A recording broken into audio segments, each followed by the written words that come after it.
Hello everyone, welcome to my YouTube channel. So बच्चों, आज हम कक्षा 8वीं की सामाजिक विज्ञान की इतिहास विषय से एक वर्कशीट नंबर 5 करेंगे, जो कि आपकी 4 अगस्त की वर्कशीट है। सो इस वीडियो को स्टार्ट करने से पहले सभी बच्चे इस वीडियो को लाइक कर दीजिए। तो चलिए वीडियो को स्टार्ट करते हैं।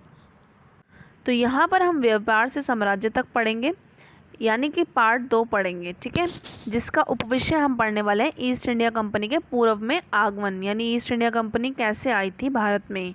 ठीक है, तो यहाँ पर देखो कि जो मुग़ल बादशाह थे, ठीक है, औरंगजेब जो थे वो हमारे आखिरी शक्तिशाली बादशाह थे। 1707 में उनकी मृत्यु हुई और उसके बाद क्या हुआ कि बहुत सारे जो मुग़ल सूबेदार थे उन्होंने क्या किया, अपनी क्षेत्रीय रियासतें कायम कर ली। और इधर 18वीं सदी के उत्तरार्ध तक राजनीतिक क्षितिज पर अंग्रेजों के रूप में एक नई ताकत उभरने लगी। ठीक है, एक छोटी व्यापारिक कंपनी के रूप में भारत आकर धीरे धीरे वे इस देश के नीति निर्धारक बन बैठे। अब ये कैसे संभव हुआ, आइए जानते हैं। तो देखो, 1600 ईस्वी में ईस्ट इंडिया कंपनी ने इंग्लैंड की महारानी एलिजाबेथ प्रथम से पूरब में व्यापार का चार्टर यानी इजाज़तनामा हासिल किया। अब इसके अनुसार क्या था कि कंपनी जो है वो पूरब में व्यापार का उसे एकाधिकार मिल गया, उसे हक मिल गया वहाँ पर कंपनी स्थापित करने का, यानी इंग्लैंड की कोई और कंपनी इस इलाके में ईस्ट इंडिया कंपनी से होड़ नहीं कर सकती थी।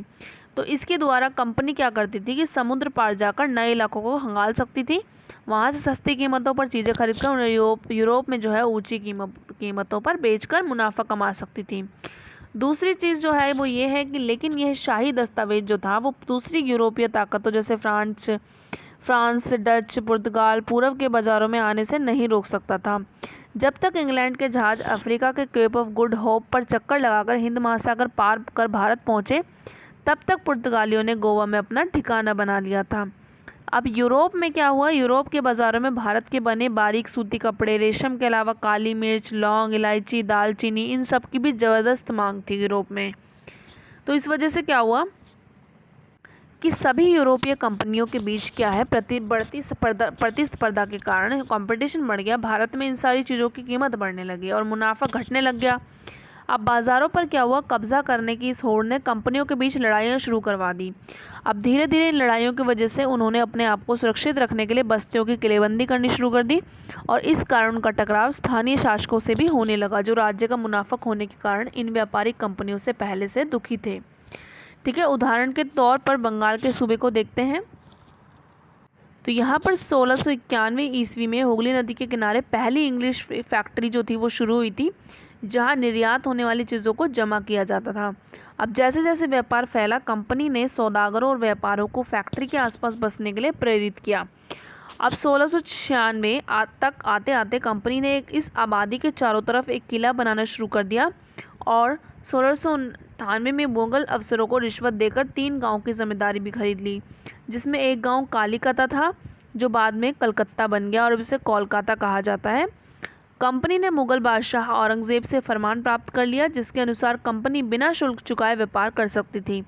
हालांकि यह अधिकार जो है सिर्फ कंपनी को मिला था, ना कि कंपनी के अफसरों के निजी व्यापार के लिए, लेकिन उन्होंने भी शुल्क चुकाने से इनकार कर दिया, जिससे बंगाल में राजस्व वसूली बहुत कम हो गई, यानी टैक्स जो है बहुत कम मिलने लग गया। और नतीजा क्या हुआ कि बंगाल के नवाब मुर्शिद कुली खान ने इसका विरोध किया। ठीक है, अब इसमें नीचे देखते हैं, कुछ प्रश्न दिए हुए हैं, इनको हल करेंगे। तो यहाँ पर इस वर्कशीट में 3 प्रश्न आए, तीनों के उत्तर मैं 1 बाय 1 आपको बताने वाली हूँ। पहला प्रश्न है, ईस्ट इंडिया कंपनी को भारत के व्यापार के एकाधिकार चार्टर से क्या फ़ायदा मिला। और दूसरा प्रश्न है, यूरोपीय भारतीय भारत की किन वस्तुओं को यूरोप ले जाकर बेचना चाहते थे और धीरे धीरे उनका मुनाफा कम क्यों होने लगा।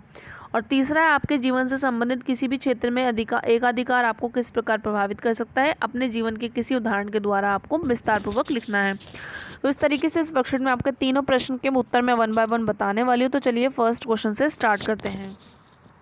तो यहाँ पर आपको पहला प्रश्न दिया हुआ है कि ईस्ट इंडिया कंपनी को व्यापार के एकाधिकार चार्टर से क्या फ़ायदा मिला। तो इसके उत्तर में आप लिखेंगे कि इसके अनुसार कंपनी को पूरब में व्यापार का एकाधिकार मिल गया था, और दूसरा लिखेंगे कंपनी सस्ते दाम पर चीज़ों को खरीदकर महंगे दाम पर बेच सकती थी, तो ये फ़ायदे उसको मिले थे। आगे देखो दूसरा प्रश्न। दूसरे प्रश्न में आपसे बोला है कि यूरोपीय भारतीय व्यापारी भारत की किन वस्तुओं को यूरोप ले जाकर बेचना चाहते थे, धीरे धीरे उनका मुनाफा कम क्यों होने लगा। तो इसमें आप लिखेंगे कि बारीक सूती कपड़े और रेशम के अलावा काली मिर्च, लौंग, इलायची, दालचीनी, ये सभी क्या है, सभी यूरोपीय कंपनी के बीच बढ़ती प्रतिस्पर्धा के कारण भारत में इन वस्तुओं की कीमत बढ़ने लगी और मुनाफा कम होने लगा। अगर देखो प्रश्न नंबर 3, जिसमें कहा गया है कि आपके जीवन से संबंधित किसी भी क्षेत्र में एकाधिकार आपको किस प्रकार प्रभावित कर सकता है, अपने जीवन से किसी उदाहरण के द्वारा विस्तार पूर्वक लिखिए। तो देखो इसमें आप लिखेंगे कि एकाधिकार हमारे जीवन को कई तरह से प्रभावित कर सकता है। एकाधिकार होना हम तुलना नहीं कर पाते हैं और जिसका एकाधिकार होता है उसी के अनुसार हमें करना पड़ता है। ठीक है, उदाहरण के लिए आपने अपने आसपास गौर किया होगा कि केवल एक होटल या डॉक्टर या बैंक रहने पर इन्हें भी अपने ग्राहकों पर पूर्ण एकाधिकार हो जाता है। ठीक है, और जिसके कारण कई बार हमें मजबूरी में ज़्यादा पैसे देने पड़ते हैं। तो इस तरीके से आपका प्रश्न नंबर 3 का उत्तर हो गया। मैंने आपको तीनों प्रश्नों के उत्तर बता दिए हैं। सो जानने से पहले वीडियो को लाइक करके जाना। मिलते हैं नेक्स्ट वीडियो में, तब तक के लिए बाय बाय।